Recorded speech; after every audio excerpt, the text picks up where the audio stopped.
The Velith High Council chamber was old, older than most stars in this part of the galaxy. Its walls were made of living crystal that had grown for 10,000 years, and its floors held the dust of 1,000,000 important decisions. Today, the 12 council members sat in their floating chairs, their long gray bodies wrapped in robes of woven light.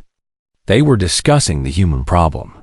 "They spread like insects," said High Counselor Yurith, her 4 eyes narrowing with disgust. "Every decade another colony," another system claimed. "They do not respect the old boundaries." The other counselors murmured in agreement.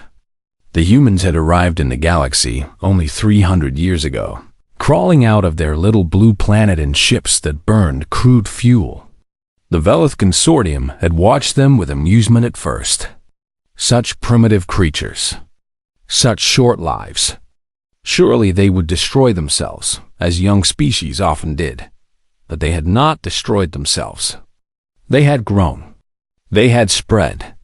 And now they were becoming a problem. "We could send a fleet," suggested Counselor Meath, the youngest of them at only 800 years old. "Burn their colonies. Push them back to their home system." Yurith made a sound of contempt. "And waste our ships on such vermin? No, there is a better way. A cleaner way." She touched a crystal on her chair, and the air above the council table shimmered. An image appeared, something dark and twisted, with too many limbs and eyes that glowed like dying stars. Several counselors looked away. Even after all these millennia, the image of a Kethver was disturbing. "The nightmare creatures," Meath whispered. "You cannot be serious." "I am always serious," Yurith replied. "The Kethver have served us well for 12,000 years. They broke the Morinth Empire. They silenced the Singing Worlds. They will certainly handle a few million humans. The Kethver were not truly alive, not in any way the galaxy understood. They came from a dimension of pure darkness, a place where fear was as real as matter. The Consortium had learned to open doors to this dimension long ago. They had learned to let the Kethver through. And they had learned that once the Kethver were released upon a world, that world's people would beg for death within days. The creatures fed on terror. They read minds and became whatever their victims feared most. They were shadow and nightmare given form. No species had ever defeated them. "Send a message to the human government first," Yurith ordered. "Give them one chance to retreat to their original system. When they refuse, and they will refuse, these creatures are too proud. We release the Kethver on their 3 largest colonies." The council voted. The decision was unanimous. 3 days later, Ambassador Yurith herself traveled to Earth. She found the human capital city loud and crowded and smelling of strange foods. The humans who greeted her were small and soft-looking, with only 2 eyes and skin in various shades of brown and pink. They smiled too much. They talked too much. They had no idea what was coming. The meeting took place in a building they called the United Nations. Human leaders from many countries sat in rows of seats, watching her with curious eyes. Yurith delivered her message with cold precision. "Your expansion ends now," she told them.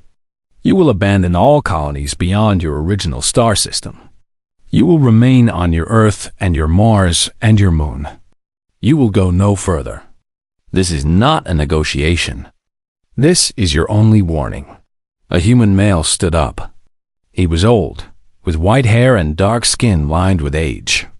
His name, she had been told, was Secretary General Okonkwo. "And if we refuse?" he asked. His voice was calm, almost amused. Yurith felt a flash of irritation. Did these creatures not understand their position? "Then we will release the Kethver upon your people." "Do you know what they are?" "We have heard stories," Okonkwo said. "Stories do not capture the truth. The Kethver are living nightmares. They will find every fear hidden in your minds and make it real.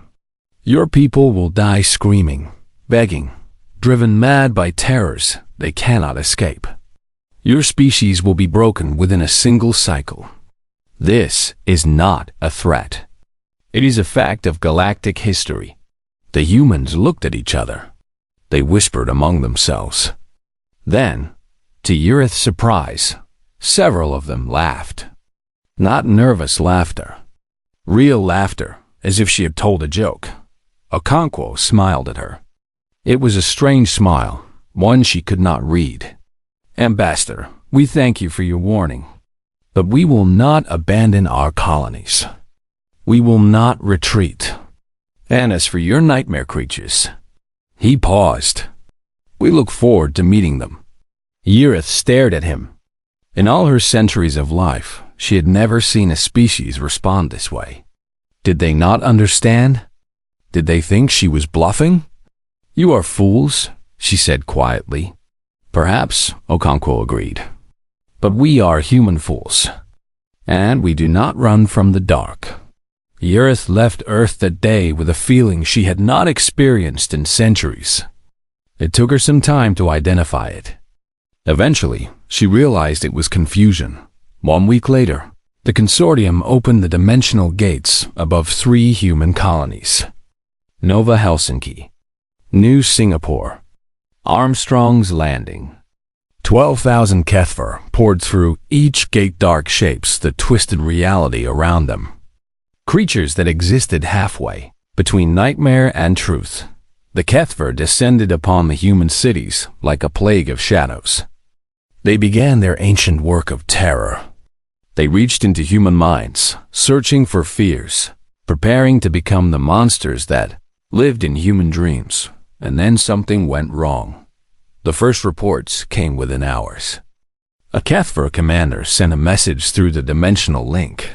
Its thoughts flavored with something that should have been impossible: confusion.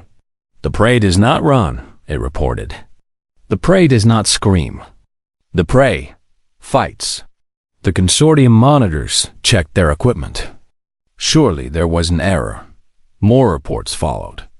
Kethver were dying. Not many, but some. This had never happened. These creatures had consumed entire civilizations. How could primitive humans harm them? And then came the final message, sent by a Kethver elder, just before its signal went dark forever. We looked into their minds for nightmares. We found them. But the nightmares were not afraid. The nightmares were waiting for us. These creatures do not fear the dark. They were born in it. They grew up in it. They conquered it before they ever reached the stars.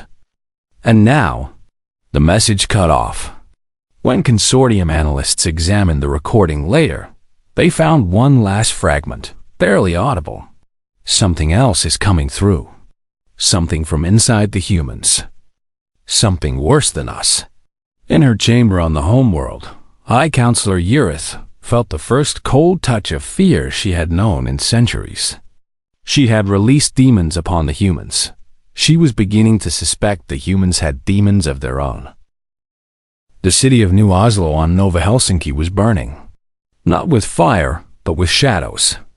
The Kethver had arrived 6 hours ago, and the sky had turned the color of bruises. Dark shapes moved between buildings, flowing like oil through streets that had been full of life just that morning. Marcus Chen was 73 years old. He had fought in 3 wars on Earth before the Great Peace. He had seen men die in mud and fire. He had held friends as they bled out in his arms. He had done things in the dark that still visited him in dreams. When his wife had died 10 years ago, he had moved to Nova Helsinki to escape those memories. To find peace. Now the peace was over. And Marcus Chun was not afraid. He sat on the porch of his small house, a rifle across his knees. Around him, he could hear screaming from other parts of the city. The Kethver were doing their work, finding fears, becoming nightmares. Most people ran. Some hid. A few went mad. Marcus just waited. The shadow came for him just after sunset. It flowed up his garden path like smoke, and as it grew closer, it began to change. The Kethver read his mind, searching for the thing he feared most. It found old memories, a burning village, a child crying, things done in war that could never be undone. The creature smiled with a mouth full of darkness and became his sin. It took the form of a dead man, a soldier Marcus had killed 50 years ago. A young enemy soldier who had begged for his life. Marcus had pulled the trigger anyway. Remember me? The Kethver whispered in the dead man's voice. Remember what you did? I was 17. I had a mother. I had dreams. And you murdered me. Marcus looked at the creature wearing the face of his oldest shame. He felt the familiar weight of guilt, the sorrow that had never left him. Then he raised his rifle and shot it in the head.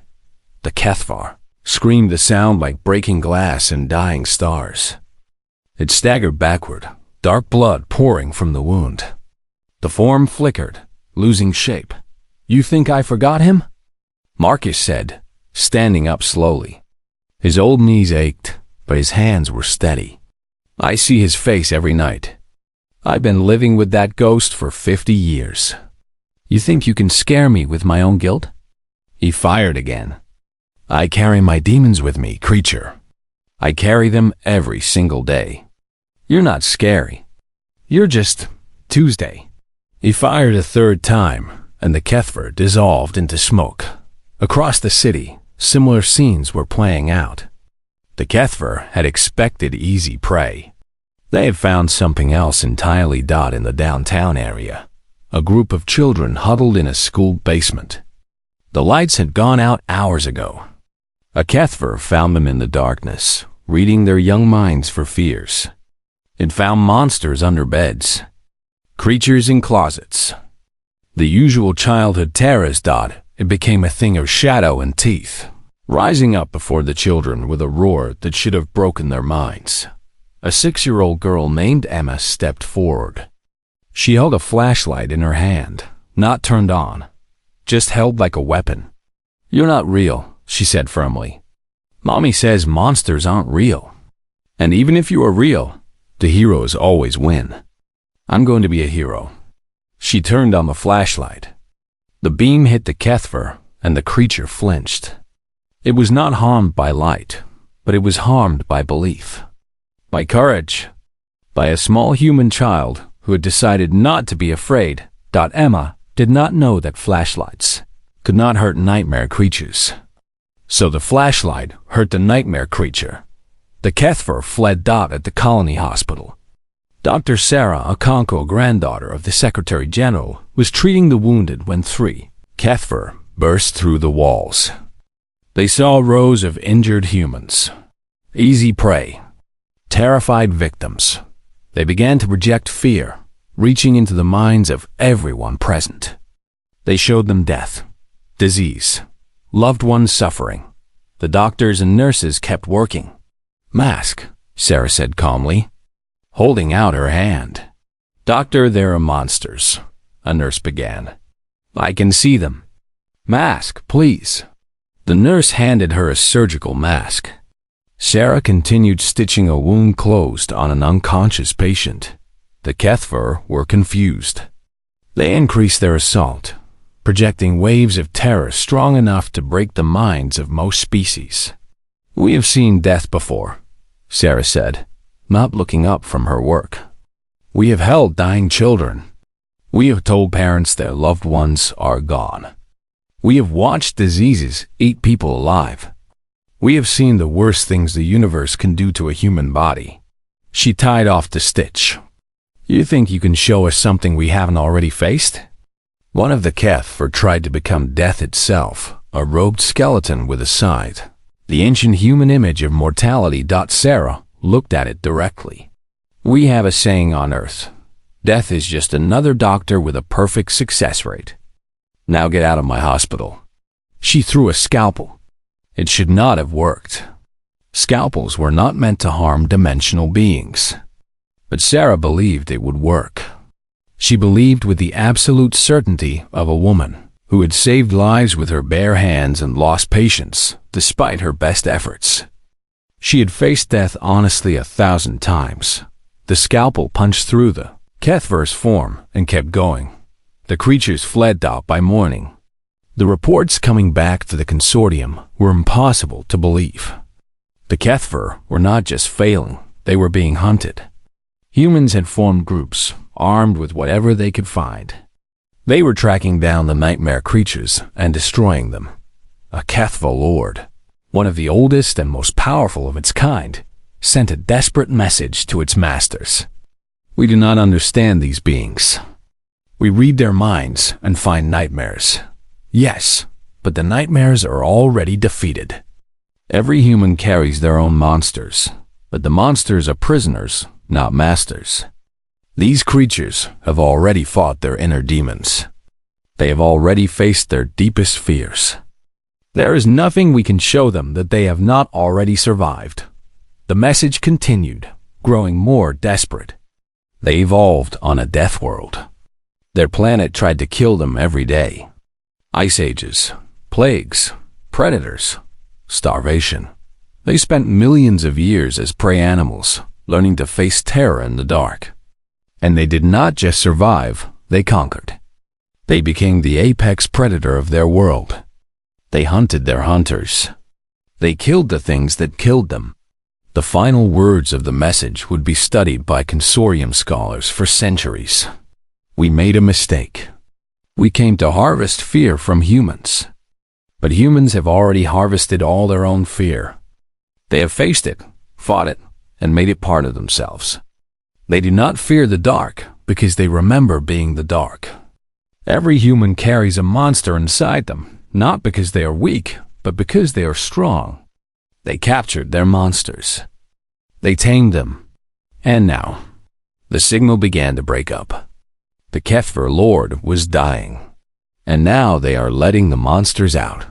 Back on Nova Helsinki, Marcus Chun sat on his porch as the sun rose over a battered but unbroken city. Around him, other humans were emerging from their homes. Some were crying. Some were laughing. All of them were alive. A young woman approached him. She had a bandage on her arm and wild eyes. "How did you know?" she asked. "How did you know we could beat them?" Marcus thought about the question. He thought about a lifetime of fear, fear of death, fear of failure, fear of the darkness inside his own heart. Fear that had been his companion for 73 years. "Because we've been fighting monsters our whole lives," he said simply. "We just finally got to punch one in the face." He smiled, and somewhere in the retreating shadows, the HFY shuddered. Deep beneath the Himalayan mountains, in a facility that appeared on no map and existed in no official record, General Sarah Okonko stood before a door that had not been opened in 40 years. Behind her, a small group of military and government officials waited in silence. Above them, fluorescent lights hummed in a hallway carved from solid rock. "Are you sure about this?" asked Director Walsh, a thin man with nervous eyes. Protocol Pandora was never meant to be activated. It was a deterrent. A last resort. "The consortium is sending a second wave," Sarah replied. Her voice was calm, but her hands were cold. 3 times as many HFY. They're targeting Earth directly this time. Our colonies survived the first attack, but Earth has 8 billion people. If even half of them break under the nightmare assault." She did not finish the sentence. The door in front of them was made of steel 3 feet thick. Beyond it lay a secret humanity had kept for over 200 years. A contingency plan so dark that only a handful of people knew it existed. Sarah placed her hand on the scanner. The door groaned open. The chamber beyond was vast and cold. Rows upon rows of cryopods stretched into the darkness, each one humming with quiet power. There were thousands of them. Tens of thousands. Each pod contained a human body, frozen in dreamless sleep. "Who are they?" asked a young colonel who had not been briefed. Sarah walked slowly between the rows, her footsteps echoing in the frozen silence. "Monsters," she said. "Our monsters." She stopped at a random pod and looked at the readout. Subject 4417, Male. Born 2089. Convicted of 37 murders. Psychological profile. Complete absence of empathy, extreme intelligence, took pleasure in causing fear and pain. Sentenced to death. Sentence commuted to Protocol Pandora. After first contact, Sarah explained, our leaders realized we might one day face psychic weapons. Fear-based attacks. Creatures like the Kethver. They asked a terrible question. What if we could fight Nightmare with Nightmare? She moved to another pod. Subject 8892. Female. Born 2102. Killed 17 people over a period of 12 years. Enjoyed the hunt more than the kill. Psychological evaluation described her mind as a void where conscience should be. These are the worst humans ever born, Sarah continued. Serial killers. War criminals. People who committed atrocities not for ideology or profit, but because they enjoyed it. Because they liked causing terror. Because something in their brains was broken in ways we still don't fully understand. Director Walsh looked pale. We were supposed to execute them. Instead, we froze them, studied them, and prepared for a day when we might need them. Sarah's voice was heavy. The Kethver feed on fear. They read minds and find nightmares. But what happens when they read a mind that has no fear? A mind that enjoys causing terror instead of feeling it. A mind that looks at a nightmare and sees. Prey? She turned to face the group. These people are not victims. They are predators. And for the first time in their lives, we're going to point them at something they can hunt without guilt. The young colonel swallowed hard. Will they cooperate? They'll be fitted with control implants. If they step out of line, we shut them down. But I don't think we'll need to use them. Sarah smiled grimly. For the first time, they'll get to do what they've always wanted, hurt things that deserve it. They'll love every minute. The awakening began that night. In Pod 1. A man opened his eyes for the first time in 80 years. His name had been James Whitmore once. He had killed 11 people in 3 countries before they caught him. He had smiled during his trial. He had smiled during his sentencing. He had smiled as they put him in the CLY-pod. He was smiling now. Good morning, Mr. Whitmore, said a voice from a speaker. You've been asleep for a long time. The world has changed. We have a job for you. Whitmore stretched slowly, enjoying the feeling of muscles coming back to life. What kind of job? There are creatures attacking our worlds. Nightmare beings that feed on fear. We want you to hunt them. Whitmore's smile widened. Hunt nightmare creatures. Hurt things that scare people. He laughed softly. You know, I've had a lot of dreams in cryo. Most of them were pretty dark. But this sounds like the best dream I've ever had. In Pod 2847, a woman named only Patient Zero in the records, her real identity, had been destroyed to protect the sanity of anyone who researched her opened eyes that had not seen light in 112 years. She had been the worst of them all. Her psychological profile had been so disturbing that 3 of the doctors who studied it had required therapy themselves. Patient Zero, the speaker said, we need you. She sat up slowly, looking around the chamber with calm curiosity. When she spoke, her voice was soft and pleasant. The voice of a kindergarten teacher. The voice of a friend. Need me for what? There are beings from another dimension. They read minds and become fears. They want to break humanity. Patient Zero tilted her head, considering this. Then she smiled. They read minds? How wonderful. I've always wanted to meet something that could truly understand me. Her smile didn't change, but something in her eyes shifted. Usually, when things understand me, they scream. I hope these creatures scream. I'd missed that sound. By dawn, 300 subjects had been awakened. They were given weapons, training, and targets. They were told that the HFY were coming to Earth. They were told that for the first time in their lives, they could do what they did best without consequence. They were children on Christmas morning. General Okonkwo watched them prepare from an observation room. Director Walsh stood beside her, still pale. "This is madness," he said. "These people aren't soldiers. They're monsters." "Yes," Sarah agreed. "They are. And that's exactly what we need." She turned to face him. "The HFY think they understand fear. They've spent millennia harvesting it from innocent species. They've never met humans like these humans who don't feel fear, who enjoy causing it, who have spent their whole lives studying how to break minds." She looked back at the training room, where Patient Zero was calmly disassembling a rifle with expert hands. The HFY are about to learn something important, something the galaxy has never understood about humanity. Sarah's voice was quiet. "We're not just capable of goodness. We're capable of incredible darkness, too. We've spent our whole history fighting that darkness, suppressing it, locking it away. But it never left. It's been waiting inside us all along." She watched Patient Zero finish with the rifle and pick up a blade, testing its edge with a gentle thumb. "And now we're letting it out." 3 days later, the second wave of HFY descended upon Earth, 10 times as many as before.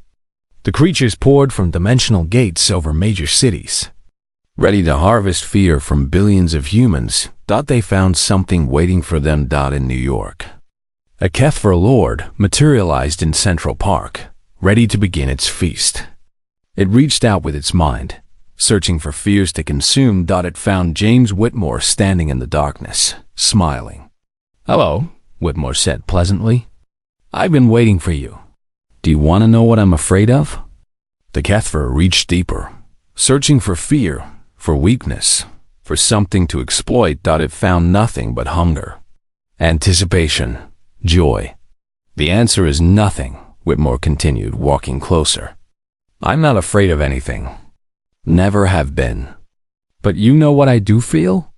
Excitement. Because you, my friend, are the first thing I've ever met that I can hurt without anyone complaining." He raised his weapon. "Let's play." The HFY tried to scream. It was not given the chance.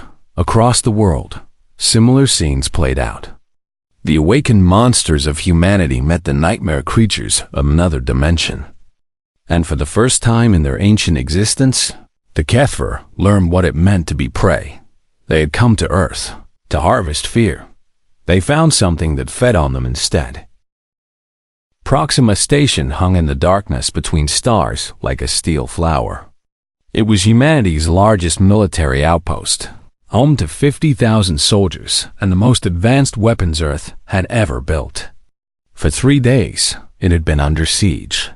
The consortium had sent everything. 100 warships formed a ring around the station, their weapons charged and ready. And between the ships, pouring through dimensional gates like water through a broken dam, came the largest swarm of HFY ever assembled. 50,000 nightmare creatures, led by the oldest and most powerful of their kind, the HFY Prince, a being that had lived for 20,000 years and consumed the fears of 100 civilizations. On the station's command deck, Admiral Chun watched the swarm approach on the view screen. He was an old man, grandson of Marcus Chun, who had faced the HFY on Nova Helsinki. He had his grandfather's steady hands and calm eyes. "How many of our special units are on board?" he asked. 200, sir," replied his aide. "The best or worst of them?" Chun nodded slowly. "Open the external hatches. Let them out, sir. The HFY are expecting to board a station full of frightened humans. Let's give them a surprise instead." The hatches opened. 200 figures emerged into the vacuum of space, each wearing specialized combat suits. They moved toward the swarm with the calm purpose of predators going to feed. At their head was Patient Zero, The first Cathver to reach her was young, only a few centuries old. It sensed a human mind and reached out eagerly, searching for fears to consume. It found memories of death, of pain, of terrible things done in dark rooms. It prepared to feast. Then it looked deeper and found something else. It found pleasure, joy, a calm, patient happiness that came from causing suffering. It found a mind that had spent decades learning exactly how to break other minds. It found darkness so complete that the Cathver felt like it was falling into an endless pit. Patient. Zero smiled inside her helmet. "Can you feel me? Can you really understand what I am?" The Cathver tried to pull back. Too late. "Good," Patient Zero whispered. "I want you to understand. I want you to know exactly what's happening to you. That's the best part, you know? When they understand." She reached out with hands that had ended 17 human lives and did something to the Cathvar that made it scream across dimensions. Across the battle, similar scenes played out. The awakened monsters of humanity engaged the nightmare creatures of another dimension in a fight that defied all logic. The Cathver could not feed. Every human they touched had a mind that was poison to them. The special units could not be frightened. They had no fear to exploit. James Whitmore moved through the swarm like a dancer, his weapons singing. He was laughing the whole time. "This is beautiful," he shouted over the comm. "They try to scare me and find nothing. They don't know what to do. Look at them. They're confused. They're actually confused." He caught a Cathver and held it close, looking into its too many eyes. "Do you feel that? That's fear. Your fear. How does it taste?" "I've always wondered." The Cathver dissolved in his hand, screaming. But the swarm was vast, and there were only 200 humans. The battle began to turn. For every Cathver destroyed, 10 more took its place. The special units were forced back toward the station, fighting every step. Then the Cathver prince arrived. It was ancient and massive, a shadow that blotted out stars. It moved through its swarm like a god through its worshippers, and when it focused its attention on the battle, every human felt it. Enough. It spoke directly into every mind. "I have consumed civilizations. I have drunk the fears of billions. You are nothing. You are prey, and now you will break." It unleashed its power, 20,000 years of accumulated terror, focused into a single psychic assault. The regular soldiers on the station screamed. Some collapsed. Some went catatonic. The attack was overwhelming, unstoppable, but the special units kept fighting, and Patient Zero moved toward the prince. "You want to break me?" she said softly, still moving forward despite the assault. "You want me to feel fear?" She laughed, a gentle musical sound. "I've been studied by the best psychologists on Earth. They spent years trying to find something wrong with me. Do you know what they found?" The prince focused its full attention on her. It poured terror into her mind, images of death, of pain, of every awful thing it had witnessed in 20,000 years. Patient Zero kept walking. "They found that I can feel fear," she continued. "The capacity is there. Of eons. The wiring exists. But something else is stronger. Something that drowns it out. Do you want to know what it is?" The prince pushed harder. It showed her the deaths of worlds, the screams of dying species, the infinite darkness between dimensions. Patient Zero reached the prince. She looked up at its vast, terrible form. "It's hunger," she said. "I feel fear sometimes small and far away, like a whisper in another room. But the hunger is always louder. The need to see things break. The need to cause what you're trying to make me feel." She reached out and touched the prince's form. "You've spent 20,000 years feeding on fear. You have no idea what it's like to be truly hungry." She did something then. Nobody watching could describe exactly what. She simply pushed, not with her body, but with her mind. With 20 years of stored darkness, with every moment of pleasure she had taken from suffering, with a void where conscience should be, and hunger that had never been satisfied, the Kethver prince, oldest of its kind, felt something it had not experienced since before it became immortal, that it felt afraid. "No," it whispered. "No, this is impossible. We are fear." "We cannot." "You can," Patient Zero said softly. "You just never met anything worth being afraid of. Until now." She pushed harder. The prince screamed, not with triumph or hunger, but with pure terror. It screamed as every nightmare it had ever caused came back to it, reflected through a human mind that found joy in suffering. It screamed as it felt, for the first time, what its victims felt not. It screamed as it died. The death of the prince rippled through the swarm. The Kethver faltered. Some fled immediately, diving back through dimensional gates. Others tried to fight, but their will was broken. Their god had fallen. On the consortium ships, sensors recorded the impossible. The Kethver were being rooted by humans, by a species that had existed for barely a heartbeat of galactic time. Admiral Chun opened a communication channel to the lead consortium ship. His face appeared on their screens, an old human male, tired but unbowed. "Your weapons have failed," he said simply. "Your nightmare creatures are dying. Your ancient terrors mean nothing to us. Do you want to know why?" The Velith commander could not respond. It was frozen with shock. "Because we have our own nightmares," Chan continued. "We have our own monsters. And ours are better." He leaned forward. "Tell your council what happened here today. Tell them that humanity keeps its demons locked away because we choose to. Because we're strong enough to control them.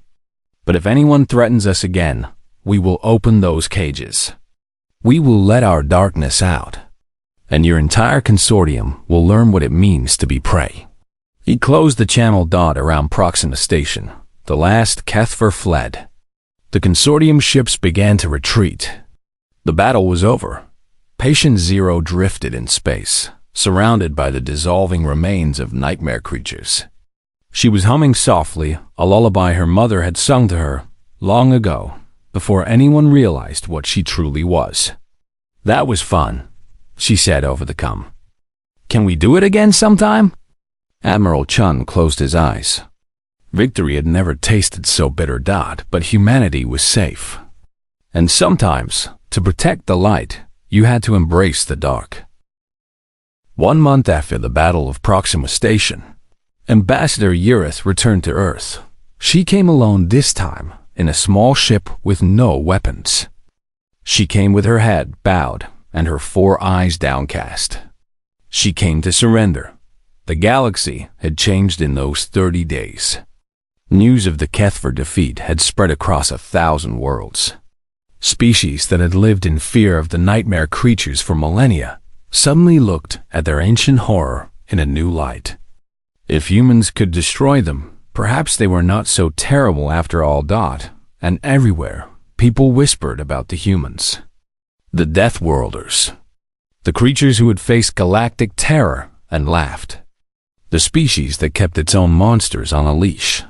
Urith was met at the landing pad by a single human woman. President Maya Chun, granddaughter of Marcus Chun and daughter of Admiral Chun. She was young by Velith standards, barely 40 years old, with dark hair and eyes that had seen too much in a very short time. "Ambassador," Maya said, "welcome back to Earth." Urith bowed deeply. In her culture, it was a gesture reserved for superiors. "President Chun, I come to discuss terms." "I know why you're here." Maya gestured toward a simple building nearby. "Let's talk inside. I've made tea." The room was small and plain. 2 chairs, a table, a window looking out at a garden where flowers bloomed in the afternoon sun.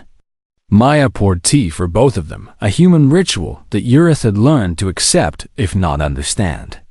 Before we begin, Iris said, her hands trembling slightly around the cup, I must know. The creatures you released, the human monsters. What happened to them? Maya sipped her tea calmly. Most have been returned to cryosleep. They served their purpose. They saved our species. Now they're back in their cages. Most? A few refused. They had tasted freedom, tasted battle. They didn't want to go back to sleep. Maya's voice was quiet. We had to put them down. Yerith shuddered. You killed your own weapons? They weren't weapons. They were sick people. Broken minds that we used in a moment of desperation. We gave them what they wanted, a chance to hurt things that deserved it, and then we gave them peace. Maya set down her cup. We're not proud of what we did. We never will be. But we would do it again if we had to. There was silence for a moment. Outside, birds sang in the garden. The consortium wishes to offer full surrender, Yerith finally said. We will recognize all human territorial claims. We will pay reparations for the attacks on your colonies. We will grant your species full membership in all galactic bodies. Anything you want. Maya looked at her steadily. We don't want anything. Yerith blinked all four eyes. I don't understand. We don't want your territory. We don't want revenge. We don't even want reparations. Maya leaned forward. We want something simpler. We want you to remember. Remember what? What we are. Maya's voice was soft but firm. Your consortium looked at humanity and saw primitive creatures. Short-lived, emotional, weak. You thought you could break us with nightmares. You thought fear would destroy us. She stood and walked to the window, looking out at the garden. You didn't understand. We grew up on a death world. Our planet tried to kill us every day for millions of years. Ice ages froze us. Plagues destroyed us. Predators hunted us. We should have died 1,000 times, but we didn't. We survived because we learned to face our fears, to fight our nightmares, to become the thing that monsters are afraid of. She turned back to face Yerith.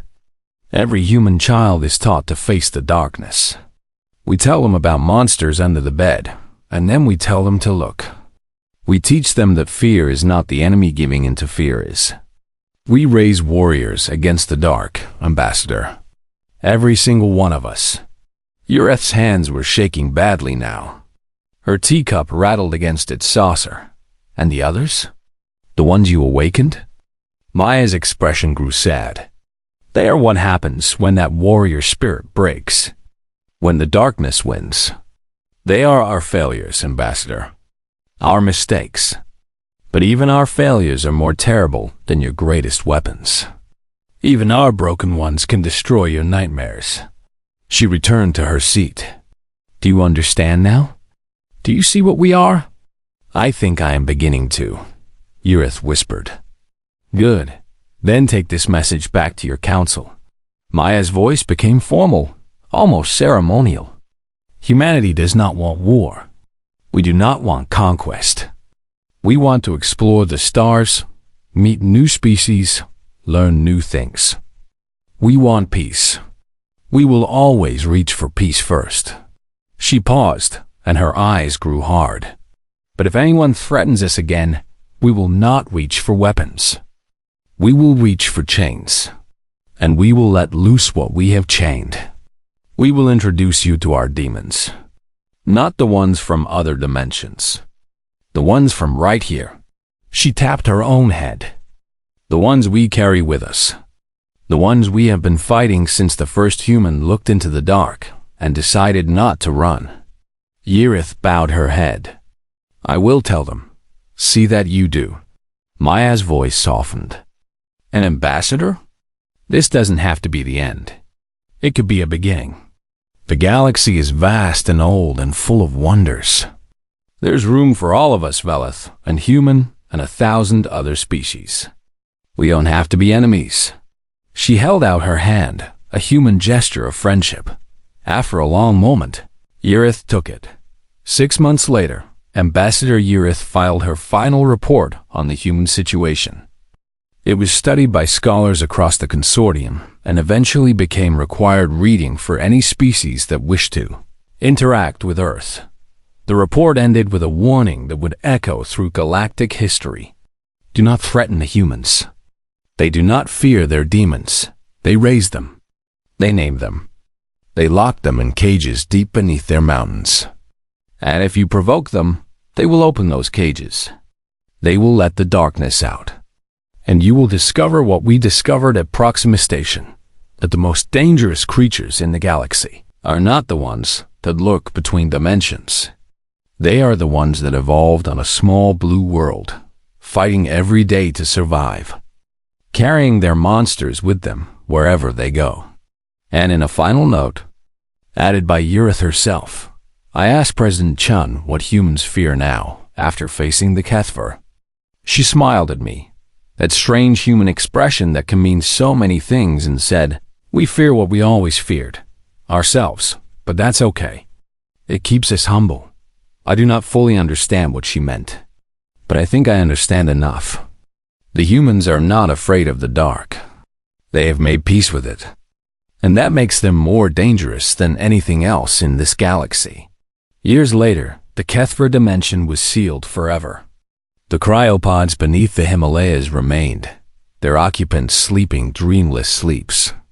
Humanity spread across the stars, no longer ignored, no longer underestimated, and somewhere on Earth, an old woman named Emma, the same Emma, who had faced a nightmare as a 6-year-old with nothing but a flashlight and courage, told her grandchildren a bedtime story.